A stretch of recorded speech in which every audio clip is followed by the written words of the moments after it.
D'abord, le dispositif qui a été mis en place à Bordeaux était un dispositif de maintien de l'ordre public d'abord exceptionnel, avec beaucoup d'effectifs mobilisés, puisque nous avions quatre forces ennemies en force mobile qui étaient présentes, de nombreux policiers et gendarmes qui étaient mobilisés pour prévenir les troubles et les violences. Donc ce dispositif est exceptionnel, et si je suis venu ici aujourd'hui à Bordeaux, c'est pour remercier le préfet bien sûr et l'ensemble des équipes qu'il a dirigées, coordonnées dans la gestion des événements de samedi, où toutes et tous m'ont dit qu'ils avaient été confrontés à un niveau de violence inouï, exceptionnel, et donc ils ont su faire face avec beaucoup de courage et de détermination, et c'est bien pour ça que je suis ici aujourd'hui pour venir les remercier, pour venir aussi rencontrer les élus. Je viens de rencontrer monsieur Alain Juppé, les parlementaires, où nous avons discuté de la situation, et tous ont tenu à souligner l'engagement, le courage et la détermination des forces de l'ordre. Le mouvement des Gilets jaunes est infiltré maintenant par de nombreux casseurs qui viennent essentiellement pour en découdre,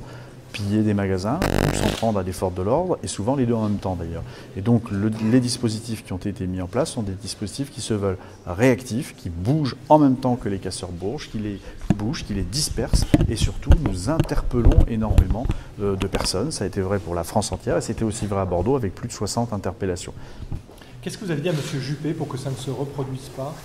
D'abord, je suis aussi venu remercier M. Juppé, qui a témoigné son soutien au préfet localement et aux forces de l'ordre, aux forces de police et de gendarmerie, qui m'a bien sûr à son tour remercié de l'important dispositif que nous avons déployé, et nous l'avons, je l'ai assuré, du maintien de ce dispositif tant que le mouvement durera.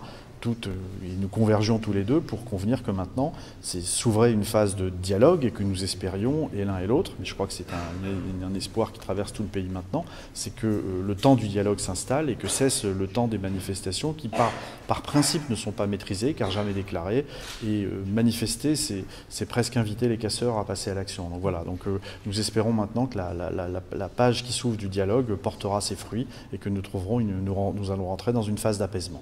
Écoutez, pour Bordeaux, je crois que tout le monde en convient, le dispositif était suffisant. N'oubliez pas ce que nous avons en face.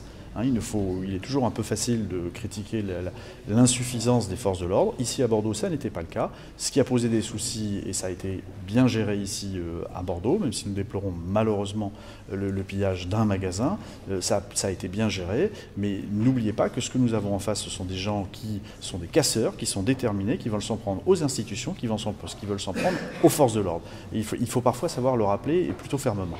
Justement, parmi les casseurs à Bordeaux, est-ce qu'il y avait des ultras qui venaient de Paris ? Est-ce que vous pensez que c'est possible ?